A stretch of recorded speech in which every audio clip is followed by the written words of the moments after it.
Hola, bienvenidos a este nuevo episodio de Extranjeros en Ecuador. Tengo un gran amigo invitado, Corey de Engabao. Muchas gracias por venir. Gracias for having me here. También nos acompaña Raúl Cabrera, un gran amigo en común. Y Corey, que está radicado en Engabao. ¿Desde hace cuánto tiempo estás acá? Tengo mucho tiempo, tengo about 10 años ahora, sí. 10 años. Hoy vamos a hablar en un formato diferente. Corey maneja muy bien el español, pero como ya vamos a hablar cosas en las que necesitamos extendernos, entonces seguramente vamos a tener un formato dual. Siéntete libre de expresarlo en español, en inglés, para eso existen los subtítulos. Okay, sí, yo puedo hablar español, pero es muy básico, yo Ya. pienso, pero eso por las expresiones, por la historia, por todo pienso es mejor en inglés, pero yo puedo entender español, Spanglish. Spanglish. El Spanglish es fantástico porque Sí. lo que queremos es que nos puedas contar tu historia. Corey es una persona muy peculiar. Lo conocí con una tabla de surf debajo de su brazo. Lo conocí en el lugar más random que puedas conocer, que es Wow. Engabao. Y una persona de Washington State, de adentro, que venga acá, es como que te encuentres en Hawái a alguien de Otavalo. Es poco probable. Bueno, Otavalo no, porque hacen música, pero tal vez de Bueno, de por allá. Corey le encanta hacer clavados desde acantilados muy altos. Él y sus amigos hacen estos tipos de trampolines, los grababan y los ponían en internet. How are you doing, Corey? It's good to have you here. It's been like 12 years maybe. Yeah. And I'm so happy to call you my friend. And how did you actually come here to Ecuador? Yeah, you were talking about the cliff jumping videos, right? That's yeah, we used to do that back in the day, and that we kind of became big a little bit on YouTube or whatever, and so but that's kind of like, I guess, how we started getting into the whole like filming and whatnot was back then. But anyways, you mentioned that, and it just kind of threw me back to to those times. But how did I find Engabao? Well, I graduated college, and growing up, I always thought, like, differently when I was going to school. It's because you always get taught. It's like, you go to school, at least in the States, it's like you go to school so that you can graduate, to get into high school. And then when you're in high school, you start thinking about what you're going to do in college for your profession or whatever. So then you graduate high school with your good grades, you get into college, and then when you're in college, you study for what you want to do, like basically until you retire. And then you're retired, but you're also 65 years old at the time. And I never really saw that as something like, it's like, I want to experience life now. I don't want to wait till I'm 65 and then go, like, essentially like see different countries and have my retirement then. That's like, well, I'm going to figure out how to do it now, sort of. So I graduated from Washington State University. I didn't know what I wanted to do. I went to work for Disney World in Florida, actually, for a little bit to just try to figure out what the heck I was going to do with my life, because I just graduated college. Didn't know what I wanted to do exactly. I was working at running the local news, directing and for my university in that town.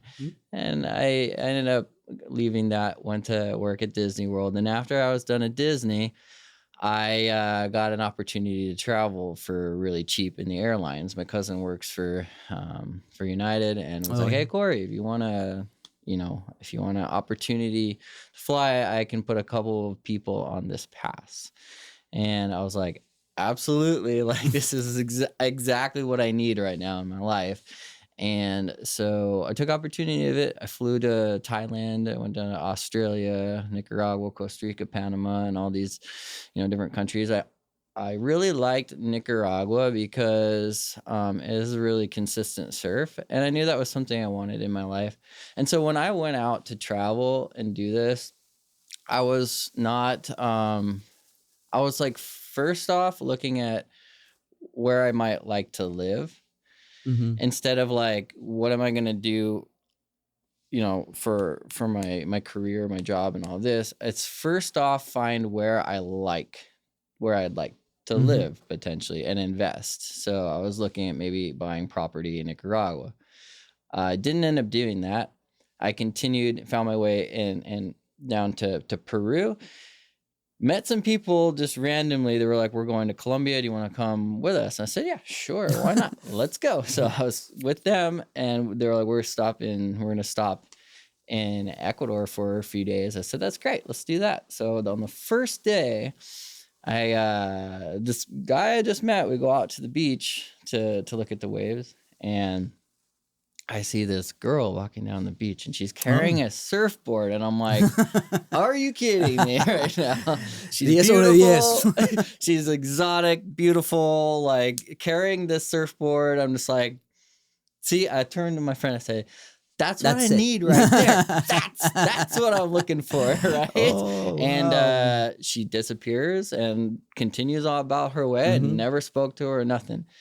But later that night, we ended up going out. This is in Montanita. And, we stopped in Montanita. So, of course, there's lots of different parties and stuff going on later in the night. So we went to go see what was going on. We went to this, I forget the name of it, but they just had, where they have like the dance floor and all that. So I go in there. I'm just Gringo, just walking in, having like shy, don't talk to girls really, didn't speak any kind of Spanish, and I just sat down and then I was just kind of like observing, and then out of nowhere, a girl, I don't know who this girl is, comes walking up to me. She's beautiful, right? Like out of the movies, grabs my hand. She's like, pulls me up to the dance floor. And I'm like, this It's really Ecuador is like, realmente está pasando this esto. doesn't happen. Okay, what's going on here? And I was like, this is great. And then we go like to start dancing, and she turns me around, and she didn't really speak very good. And, she didn't really speak very good English. I didn't speak any Spanish. I still barely speak any Spanish. I'm still bad at Spanish. But she turns me around. She says, my friend really wants to dance with you. I was like, I had no intentions of dancing with her friend. My heart broke. I was like, oh man, okay, this is, it was too good to be true, right? So I was like, no, I'm not feeling this. So I go back and I sit down, and then I was gonna leave, but I was like, you know what? I could go out the back door here, or I could walk around the entire dance floor and do a pass by real quick, just to see like, ¿Por qué no? Why not? ¿Por qué no? So I was like, I'm going to do that. I'm just going to go walk past her and just see what happens. So I do that. I kind of do my little bye, you know what I mean? And so I do that, and I'm walking out for the door, and she actually had run and grabbed my hand and said, "Oh, no, okay, let's dance." And so that's how we got to know each other. The next morning, I'm with my friend, and then she comes because we were gonna meet up to go surfing.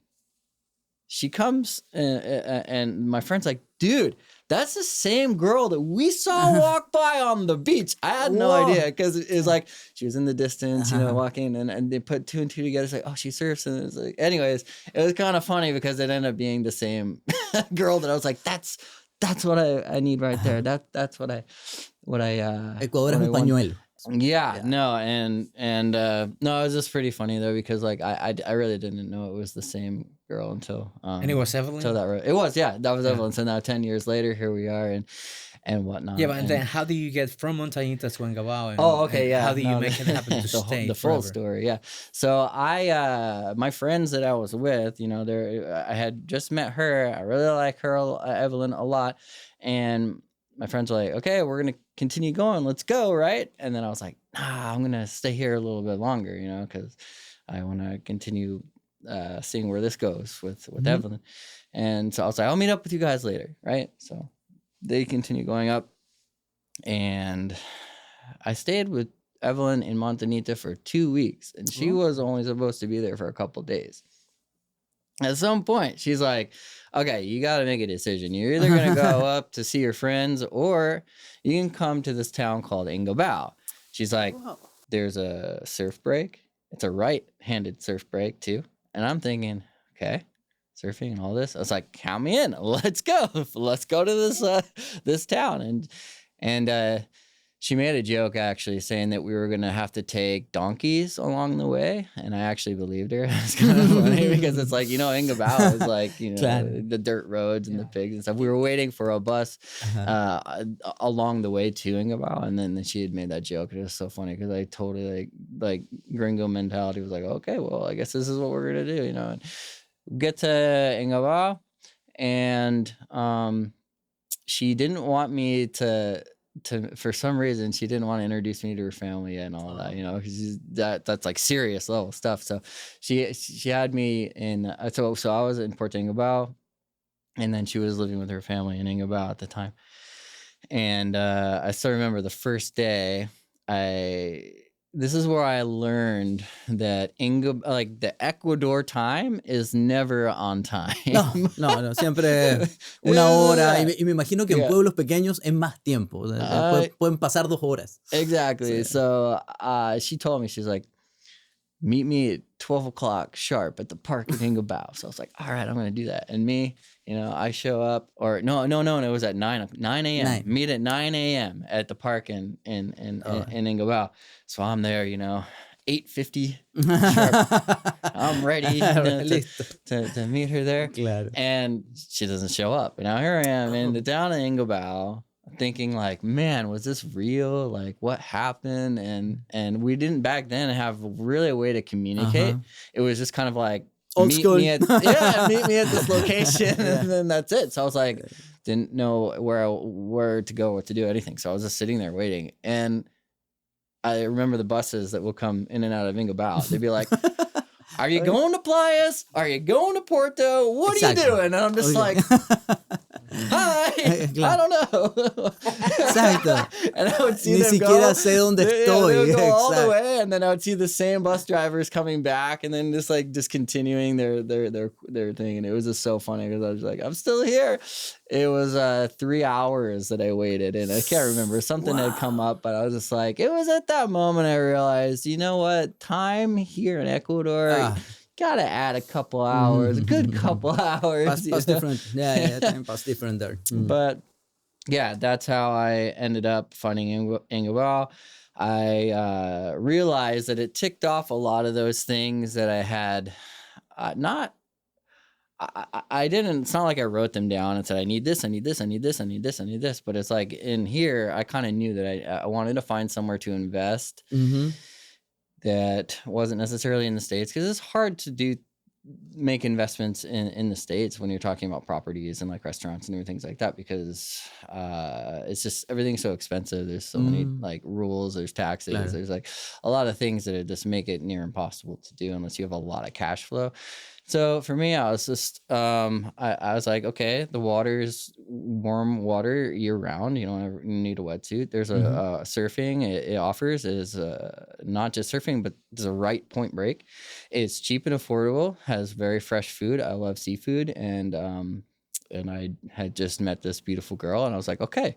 Como que se van armando las it's cosas. like, so I had first... And I was talking to somebody who I went to school with. He has like a bunch of different businesses. He started the first taxi business in the town we were in. And it was catered to just women, because it was, I'm trying to remember. I think he had like a taxi service that was catered towards women at night. So it's more safe for them. And anyways, from there, he started other businesses, and very smart. And it's funny because he visited me like in December, and he's actually right now in Ecuador, and he's married to an Ecuadorian. So it's kind of funny. I just like realized that now he's gonna visit. Él sabe lo que es un buen negocio, por lo he's que gonna visit me Wednesday. He's gonna come visit. He's here in the country right now, but I was just like, yeah, he came here. He visited me on the way to visit me. He got on Tinder or something. He's like, where I met this girl, whatever. And now, and boom, and now they're married. And it's like, whoa, okay. Where is he living in Guayaquil? I think he's actually in Guayaquil. It's funny. Or Cuenca right now. I'm not sure where you think he's traveling, but I remember speaking to him about this, and he said, what you're saying makes a lot of sense, because he always viewed everything in the opposite. Like I saw it as a way, like, first, where is somewhere that makes me happy to live? What is something I want out of life and where I'm at? Then I'll make it happen. I'll figure out how to make it work.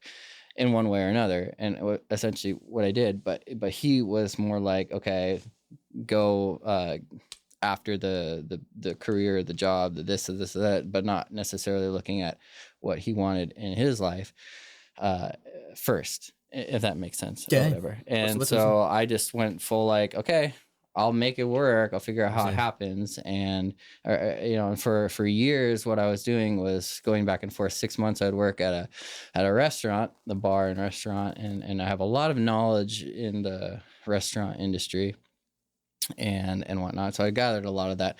And Evelyn, she had a little cocktail bar that a cocktail thing that she had started. And her family had a restaurant. They didn't have the bar there. It was just the restaurant. I said, like the bar is what makes the money, right? You need a bar, but they didn't really want to do it and whatnot. So it was at that point where we're like, okay, well, let's just sell cocktails and made a little beach bar, like a little tiny tiki beach bar right outside the restaurant. And it's like, okay, let's do this. And that's basically, I would survive with Evelyn off of selling these cocktails on the beach. And then I will go back for 6 months then I go back to 6 months to the States to continue working for my job there at the restaurant. And so I was able to make it work essentially. And then from there. So you were basically taking all the knowledge that you knew from all the businesses in Ecuador, and you were in America and you were applying it here. Right. Yeah, exactly. So what I saw and what I knew is that customer service in Ecuador isn't good. That was the first thing I realized. Like, it's just not. Especially in a place like Engabao. I'm not going to say it's not good, but I'm going to say like a lot of people don't understand how important it is that every single person gets served and taken care of appropriately, to where I have a thing where it's like everybody who enters a restaurant leaves happier, and if they're not, how do we make that happen? So like but I don't think I actually know a lot of places don't understand that mentality, because I've worked for a lot of different places. I helped a restaurant open actually in the States as well. So I like, I know all the ins and outs, except I know all the ins and outs of like the restaurant industry. And I knew that like, okay, so I already have an upper hand here, because I understand how important customer service is, and a lot of people around me don't. So right there, that already gives me a heads up, like a head start from a lot of these businesses. And the restaurant industry is really hard. I don't think people realize how difficult it is. It's actually that only 20% are successful. And so a lot of people might not realize there's so much that goes into it. A lot of people might be running a restaurant for a long time. They might be not even realize it, but they might be working for free because they're actually not generating a profit when you take in the amount of costs that that you have and whatnot. So you really have to know what you're doing and what you're getting yourself into if you really want to be in a profitable restaurant. So another thing I liked about the country is it is also the US dollar, which I don't have, so I can really understand. No hay que pensar mucho el cambio de allá para acá.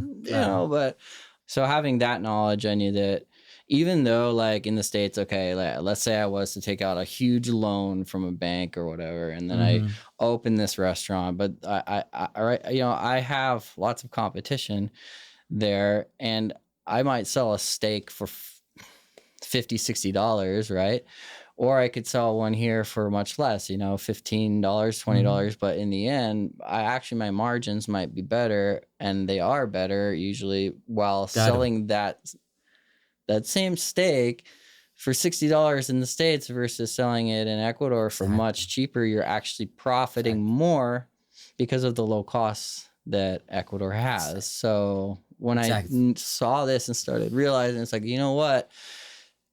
This actually works. And I always did want to have like a hotel or like a resort or like this kind of things. And, ultimately that's what we currently are doing now. Evelyn is opened up Casa del Cacique for her family, which is a full restaurant there. Her mom has a restaurant, and Evelyn remodeled that entire thing and is running that. Cocteles del Paradiso is running with Evelyn now, and me and Evelyn actually just opened Engabao Beach Club, which is the full hotel and another beach restaurant and bar, and it got the pool and everything. So it's Oh. a big investment, and but I wouldn't have invested in something like that unless I believed in it.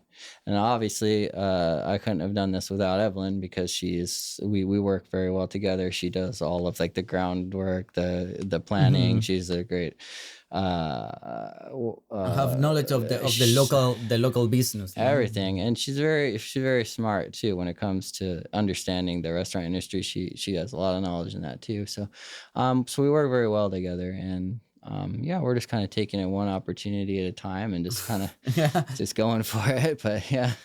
And what told you your family, your friends of the States, when you took the decision to came here to Engabao, to Ecuador? Usually unknown places for people of the States. Yeah, when I went, when I first started doing this, especially, like, nobody saw it as I don't think anybody saw it really as like something that you should be doing. They're like, "What are you doing? Why aren't you working your career, or your whatever, like, why aren't you in a solid job and working here in the Solid job. States and doing these things like that?" It's like, I don't know. It's like, it's here. Well, now I'm able to have free time, go surfing if I want to do that. And these people that are saying, like, why aren't you having this job here or doing that? It's like, they're the ones that are usually much more miserable, I think, than I am while I'm sitting on a beach in the Totalmente. sunshine, like running restaurants and Exacto. stuff. But like, for real though, like, I was kind of surprised on how many people didn't view it like in a positive way, and how it was almost all viewed. There are a few people that I'm really thankful to have in my life that are supporters of like that, like my cousin, who was able to help me fly for really cheap and these kinds of things like that. But a majority of like my friends and family and stuff just didn't, I guess, react and support and see the same thing that I do. And so that threw me for a big little bit. I realized, a lot of people you might think maybe are like your really close friends, and that they want to like help you out and whatnot. But in the end, when you start doing things that, like, you start pursuing things that you want to do, you might be surprised that the ones you think would want to help you, actually they don't. And so it's kind of it was really difficult for me, actually, because of that. And then also during this time, my dad had passed away too. Oh, I'm so sorry. And Evelyn and I were coming back to the US because she was on a tourist visa at the time. So in some way, she's forced to stay here in Right. Ecuador. So this is another reason why I was like, okay, well, You need to start I'm your business making my here. life here. Here. I don't really have an option. So like, that's it. either my option is like try to do a long distance relationship, which isn't going to work. So That's I a was like, you strong- know what? I'm making my life here in Ecuador, and that's the way it's going to be. Right now, I'm on my permanent residency for Ecuador, so I primarily have to stay here anyways. But at some point coming up, I'll be able to apply for my citizenship too. So for dual that's citizenship, amazing. I think I still have to wait another year on that one, though. I'm not sure. I wanted to ask you, 10 years ago, Engabao was a different place. It's nowhere near like it is now. It was, Yeah. there weren't many people, there weren't many houses. There was still a lot of pigs, because Engabao is known for Yeah. being a pig town. Uh-huh.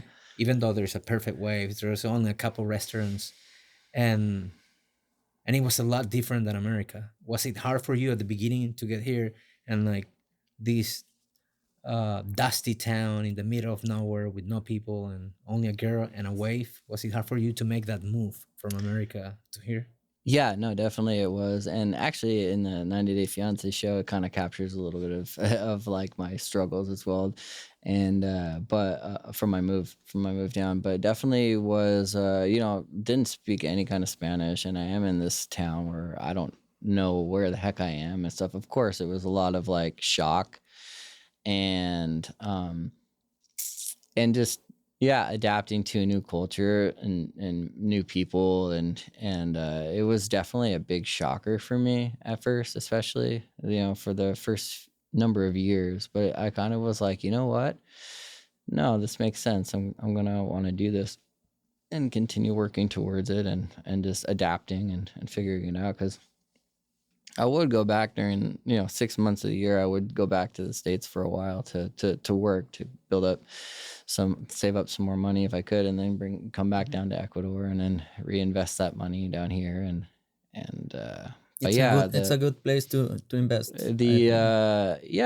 But definitely the cultural differences, lack of the language, like you say, the pigs on the streets and stuff like that was, not having the hot water and the classic things that are just basic, the garbage disposal systems and stuff like that. You don't really see it as much as you in the States. So at first it was hard, but then it kind of grows on you, and you just get used to it, and you adapt. And that's what's happened with me. And you learn to appreciate it and just love it for what it is. And about the pigs, actually, you see a lot of people look at it in a negative thing, but if you market it and in a different way, like you can be like, instead of like, Engabao's got all these pigs that walk around the street, it's like, come hang out with the pigs on the beach, like seals on Galapagos. like in the Bahamas. In the Bahamas, why is it okay for people to go hang out with the pigs in Bahamas, but when you have it in Engabao right here? No, I didn't mean it in a negative way. No. I just mean that it takes a particular person, right? Because had it been someone else, maybe like your cousin, maybe like your mom or your dad, right? In that time, it would have been hard for them to come here. But you were like, you know what? I'm gonna bet in Engabao, and I'm gonna make it, and you made it. And I'm proud of you, man. But it's hard, if you come from Europe or somewhere, it takes a particular person with a set of skills to come here and make a living and live there. You made it. Yeah, I don't think it's for everybody. I don't think that anybody could have just done that. But I think a lot of people could, but they just have to have the right mentality, and they have, and you have to have the right drive in order to do something like that, because it has changed a lot. I mean, like you say, there was only a couple, there was this it was much smaller and much more basic, and now you've got Carabao that's growing up over there. You've got the town itself in Port Engabao is growing up a lot. You got a lot more hostels and a lot more things are going on and stuff like that. But I still appreciate the old Engabao, Port Engabao too, almost more than it is now even. But it's like I said, it was hard at first, and it just took time to adjust. But I just kept believing, and I don't know that I actually could have done it. I know I couldn't have done that if I didn't have something that I knew that I enjoyed, which was surfing. I knew that having a wave there to surf was big, because that's something that I enjoy doing. So if I wanted to go surfing at any point, I could go do that. And a lot of times I would go for runs on the beach, maybe, if I had these things that I would be able to do. And then, of course, I was, I've been with Evelyn as well this whole time, somebody who I'm very much in love with and got to know throughout all of these years. So but without those elements, I don't know that I would have been able to. Actually, I know that I wouldn't have been able to. And what do you think about Ecuador? I mean, your family. I don't know. The reality is, I'm very confused by that, because I just feel like I grew up really close with my brothers and my brothers and sisters. There's 6 of us, brothers and sisters, and we were all really close. We're always doing the cliff jumping videos, and this made a feature-length movie, running around in the woods of Washington and just having a great time. We had a really good growing up, and we were very close. We always hung out and did things together. And so it was really strange when I was like, hey guys, come down and visit, and now it's like, hey guys, I have a hotel, you're welcome to stay, if you want. It's, for me, if any one of them had been like, hey, I'm wherever in the world, even if I didn't Mhm. think it was that cool, if my Ajá. brother thought, oh, this is a cool place, come check Yeah. it out, you can go surfing, Mhm. whatever, like I'm gonna be there the next day. Like Of you know what I course. mean? Like I'll be there in a second. So I don't understand what it is. I haven't, it's been something that is just really confusing to me. And the same with my friends too, growing up. Like it does in my family and close friends, like I would, no matter where it would have been in the world, if they were inviting me to go hang out with them and or whatever, like I just wouldn't have even thought twice about it. I would have been there. I don't know. Maybe they're just maybe I didn't realize it, but I have much more of the traveling side. Maybe getting to know different cultures. Maybe that's more part of who I am, and they don't have that. Maybe it's they're busy, they're going to whatever. Ujú. ¿Qué crees tú que es el skill set y el mindset que tienes que tener en caso que le podamos aconsejar a otras personas como tú, extranjeros, que quieren venir acá a vivir y hacer negocio y prosperar? What I would say is priority number one is your workers. They need to respect you and the business more. That needs to be your top. And when you're going to hire people, you might think, okay, this guy has this much experience in this, or this one has this much experience in this, but are they trustworthy? Because anything can be taught. Mm. You really got to find those really trustworthy individuals that are willing to learn, even if they have no experience. I remember when we were hiring for Casa del Cacique, the first restaurant of Evelyn's family, we hired on one of our best servers now. He didn't really have any experience, and we selected him based off the fact that he just seemed like a very genuinely honest person. He also played chess, and I was like, you know what? Okay, so he plays chess. That's it's not something you see every day. And then he just seemed like a very trustworthy person. He's actually turned out to be like one of our best servers, and he does a great job. And I've noticed that when we hired our first chef and our sous chef, didn't realize it, but they were actually causing a lot of damage to the business, because they might say things like, oh, the owners should be paying us more money, or they should be doing this. But it's like, we try to make it as fair as possible and pay everybody more than what they would be able to make working the same hours in other places. We try to be very fair to these people. But I was just giving an example, like, of what maybe he would be saying behind our backs, bad things that aren't necessary, instead of looking at the positive things.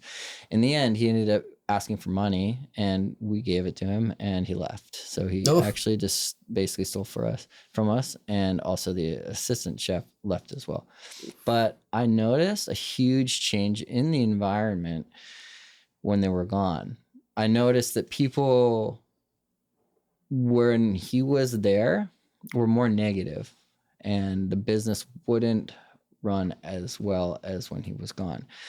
He's gone, and we had somebody, actually the brother of the chess guy that I was telling you, to try being the chef, and he didn't have any experience, and now they're running it and they're doing well. But he is a very honest person, and the whole work environment now runs so much better that those two people are gone, because they were causing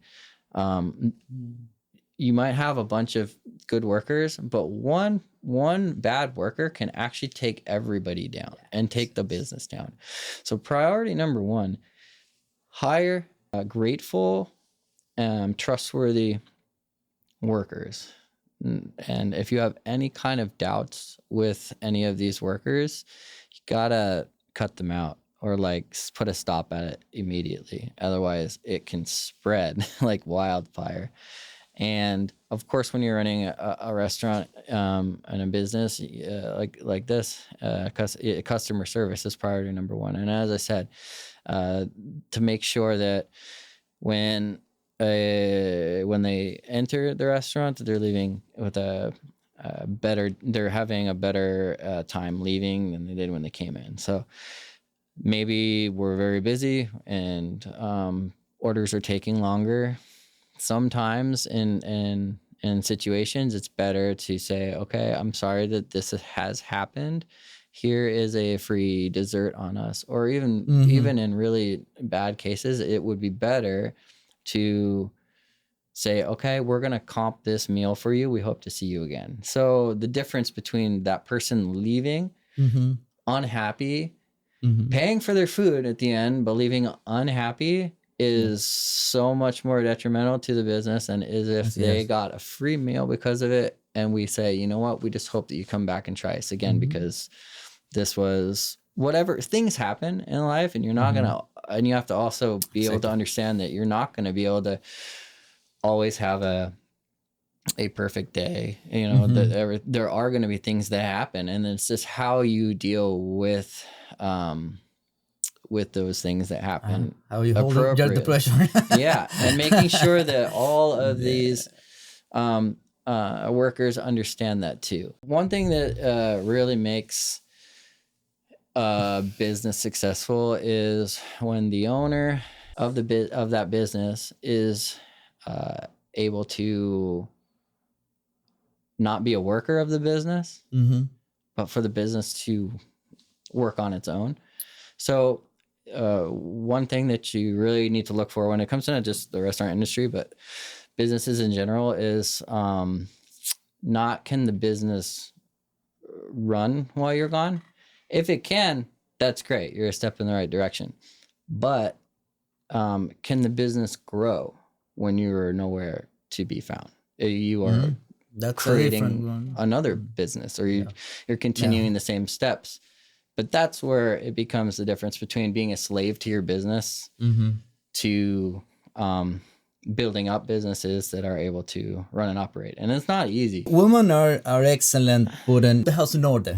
So, and Evelyn, I think it was essential in the growth of your life here and your business. Yeah. How it feel get married with an Ecuadorian woman from a man of the States? Yeah, well, one thing also about making this successful business is also making sure that you have, and it doesn't have to be like in my situation, it's my wife, you know, that I'm working with essentially in order to run this business, because for me, that business would fail without her being able to run the business as well, you know, because she does, you know, what she does her work, and then it's like, and then I have my knowledge, and we work together very well. We work together to run the business the way it needs to be. So like that is a big thing that you know, in order to run the business, that you have the necessary people like on the same page. So like maybe it's your wife or husband, or maybe it's just another business partner, but you both need to be able to work together to make the business run. So like where I lack, you know, might be like obviously communication, right? So she has all the contacts, and she's able to speak with them about different things like that. And then it's like, for me, I'm a gringo, so sometimes in Ecuador you have to worry about the gringo tax, right? The gringo price. So but when it comes to her, she's very like understands how to do business as well, and so she's very business minded too. So having her and myself running these businesses, it works well. It's just like two people working together to run the business with the same mindset, the same mind, the same goal, with the same drive and whatnot. And I've said it before, I'll say it again, that like I know that I wouldn't be, this business wouldn't be where it is if it wasn't for Evelyn. So of course, no. You know, like I'm not taking like credit for like, you know, running. Of course, you got many credit, but in a foreign country, you need local help. Yeah, no, of course. So if you don't get it, you must hire local help. Right, and that's why I say whether it be a spouse or whether it be another business partner, it's very important that they're working hand in hand together, and where one lacks in the skills or things, the other needs to replace it. So Well, Yeah. this help you couldn't replace, Yeah. but I'm sure that there's a lot of things that you love of her, like Latin woman, Ecuadorian woman. Well, she keeps me on my toes, that's for sure. You know what I mean? Everybody's different though. Mhm. You know, I do feel like the Ecuadorian culture, the women are a lot more. I don't know. Like, I just feel like they not dramatic, but they yeah, But yeah, for lack of a better word, you know, like than in the theatrical. States, than the women in the States. I do see like a difference, but more like you could say that's like they have more passion. They know Yeah. what they want. It's like this is the way it needs to be, and if it's not that way, okay, hit the road, like kind Okay. of thing. You know, they're more like Yep. that, at Yep. least from my experience, but like I said, it keeps me on my toes. I know that from being with Evelyn that she makes me want to be a better person and gives me something to look up to, someone to look up to. She's an inspiration to me. I mean, that she comes from this small town that she does, and she's able to speak fluent English now, and I'm still struggling with my Spanish. She's very smart when it comes to like running these businesses and stuff like that, and so I look up to her. And is it difficult sometimes? I think it is. I mean, but I think it just comes down to like she knows what she wants and how she wants it, and just that's it. There's no like fine lines. There's I just feel like there is a difference between like dating women from the States versus dating women in like the Latino course. cultures. You know, I think Claro, of there's a course. lot more passion and emotion and Yeah, totally. and Even from I'm Chilean y siento lo mismo y soy de aquí de la vuelta. with Evelyn, when she went to visit me in the States, right? There is clear difference. Like they I don't know how to say it. They just didn't really mix well. Like they don't like Oil and water. kind of, right? And I really, unfortunately, they just didn't seem to hit it off on the right page, if that makes sense. And it just was hard it was also very hard for her to adjust to the customs and culture in the States as well. And everything is just different. It's like, I mean, even you walk through a restaurant in Ecuador, it's like Brembo Vecho. You go to every person, you say, enjoy your meal. Even people you don't know. Are you kidding me? In the United States, people don't care. They don't care at all. There's like, Yeah. you're not important to me. We're not gonna do that. But Sí. here, like, when you say goodbye at a party or a birthday party or whatever, and birthday parties are huge here. Like you could be 50 years old and it's just as important as a 12-year-old over there, right? You know, it's like, no, but you go and you say goodbye to every single person before you're leaving. In the States, it's like so with the whole situation between me and Evelyn and my family as well, definitely the different cultures and the different way of living and stuff, unfortunately makes it very difficult on Evelyn's and my family to really connect well, I guess. Yeah, I hope. Well, hopefully, one day, finally, decide visit you here in Ecuador. I'm pretty sure that they could change the way of thinking. In my case, with many friends of Chile and other countries that came here, there are highly surprised for the reality of cities like Guayaquil. Maybe if you go and travel directly to Engabao, you don't understand it. But when you touch down here in Guayaquil, you look at it. It's some city and some interesting city.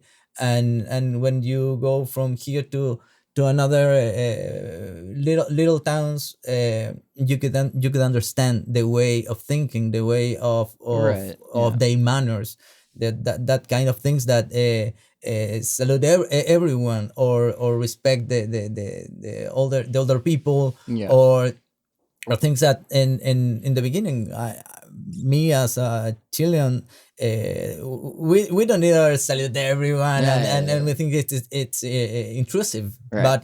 But when you understand the idea behind that, respect everyone. Yeah. When you enter a place and have a good meal. Yeah. People of you don't know because you are in a small town. Right. Probably you could look at him and in the corner, in the next corner. So I hope that your family could experience that and get, if they don't enjoy it, maybe understand it and understand the reason that you decide to stay here in Ecuador. That I think it's a wonderful country. Yeah, I think it. Well, I've been saying this for 10 years now. It'll just take time. A lot of time. Maybe it'll take another 10 years. I don't know. But I think at some point, I do think at some point, like, they will see it more that way, and that we'll be able to work through whatever it is that is going on, especially when Evelyn is able to go to the U.S. again and stuff like that. I think that we will be able to.